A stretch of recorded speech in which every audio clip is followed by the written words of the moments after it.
Assalamu alaikum. Bonjour à tous. Aujourd'hui, je me permets de publier une vidéo sur un sujet qui concerne toute la communauté musulmane. Ce sujet concerne les boissons de la marque Coca-Cola Company. Alors je parle bien évidemment de Coca-Cola, Fanta, Sprite et toutes les autres boissons de la compagnie. Disons-le sans détour, dans le Coca, il y a de l'alcool. Et ce n'est pas une information étendue par un frère qui l'a entendu par un frère, qui l'a entendu d'un cher, qui lui-même la tient d'un autre cher, ami d'un scientifique qui travaille dans une société en étroite collaboration avec la firme Coca-Cola. Non, l'information vient directement du service consommateur de Coca-Cola.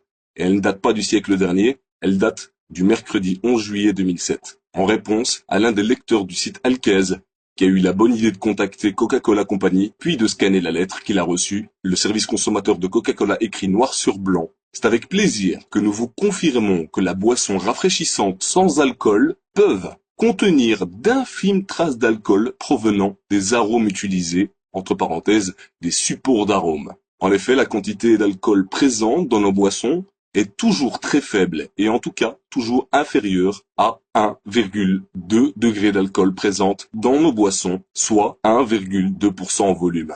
Seuil réglementaire pour les boissons sans alcool. Coca-Cola et les boissons de la même marque Fanta, Sprite contiennent de l'alcool ou peuvent contenir de l'alcool. Et même si le service client s'efforce de minimiser les choses en parlant de traces infimes, il avance un chiffre qui rend impossible toute objection. La quantité d'alcool peut atteindre 1,2% en volume. Autrement dit, une bouteille de Coca-Cola de 1,5 litre peut contenir jusqu'à 1,8 centilitres d'alcool. Vous vous imaginez? Et on sait très bien qu'il y en a qui sont accros au Coca-Cola. Ce chiffre va leur donner des idées de tout l'alcool qu'ils ont pu avaler. Alors si on fait la conversion entre la quantité d'un pack de bière, on a en effet vite fait de remplir des canettes de bière de 1,8 centilitres d'alcool. Alors plus sérieusement, ce qui m'a poussé à enregistrer cette vidéo, c'est le comportement de certains soi-disant musulmans. Il suffit d'ouvrir les yeux, d'aller dans les commerces et de voir si les musulmans vendent effectivement cette boisson. Et comme le disait un ami dans une autre vidéo, quand vous allez au supermarché, ouvrez les yeux, regardez, la communauté musulmane ne boit que du Coca-Cola. Et alors ce qui est le plus important, c'est que quand vous allez dans une mosquée, qu'est-ce qu'on vous sert? Du Fanta et du Coca-Cola au sein de la mosquée.